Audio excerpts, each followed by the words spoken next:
કેન્દ્રીય મંત્રી મનસુખ માંડવિયા આજે સુરત ખાતે મુલાકાતે આવ્યા હતા, જેમાં મંત્રી મનસુખ માંડવિયાની રક્ત તુલા કરવામાં આવી હતી। સેવા યુથ ક્લબ દ્વારા રક્તદાન કેમ્પ યોજવામાં આવ્યો હતો, જ્યાં મનસુખ માંડવિયાની રક્ત તુલા કરવામાં આવી હતી। લોકસભાની ચૂંટણી આવી રહી છે, ત્યારે ચૂંટણીના પ્રચાર પ્રસાર શરૂ થઈ ગયા છે।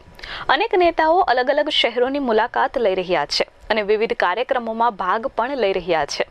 ત્યારે કેન્દ્રીય મંત્રી મનસુખ માંડવિયા સુરતની મુલાકાતે આવ્યા હતા। પોરબંદર લોકસભાના ભાજપના ઉમેદવાર તરીકે મનસુખ માંડવિયાનું નામ જાહેર થયું છે। ત્યારબાદ પ્રથમ વખત સુરતની મુલાકાતે આવ્યા હતા। સુરતના વરાછા વિસ્તારમાં સેવા યુથ ક્લબ દ્વારા યોજાયેલા રક્તદાન કેમ્પમાં તેમણે હાજરી આપી હતી। આ રક્તદાન કેમ્પમાં એકત્ર થયેલ રક્ત થકી કેન્દ્રીય મંત્રી મનસુખ માંડવિયાની રક્ત તુલા કરવામાં આવી હતી। આ રક્તદાનમાં મોટી સંખ્યામાં લોકોએ ઉપસ્થિત રહી રક્ત આપ્યું હતું, જેમાં મનસુખ માંડવિયાએ સૌનો આભાર વ્યક્ત કર્યો હતો। ગોંડલ ગ્રુપ સુરત દ્વારા રક્તદાન કેમ્પનું આયોજન છેલ્લા 30 વર્ષથી કરવામાં આવી રહ્યું છે। મને ખુશી એ વાતની છે કે સતત 30 વર્ષથી રક્તદાન દ્વારા સેવા કાર્ય એ ગોંડલ ગ્રુપનો મંત્ર રહ્યો છે।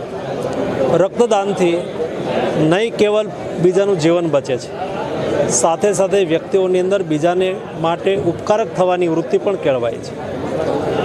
રક્તદાન વર્તમાન સમયની અંદર જેમ લોકોની જીવનશૈલી બની રહી છે, એવી જ રીતે ભવિષ્યની અંદર ઓર્ગન ડોનેશનની પણ આટલી જ માંગ છે।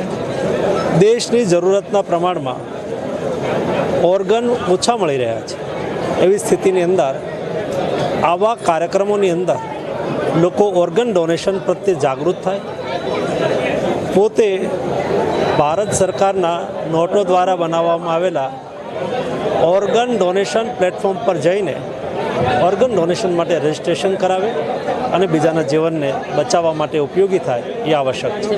Bureau report S24 news Surat.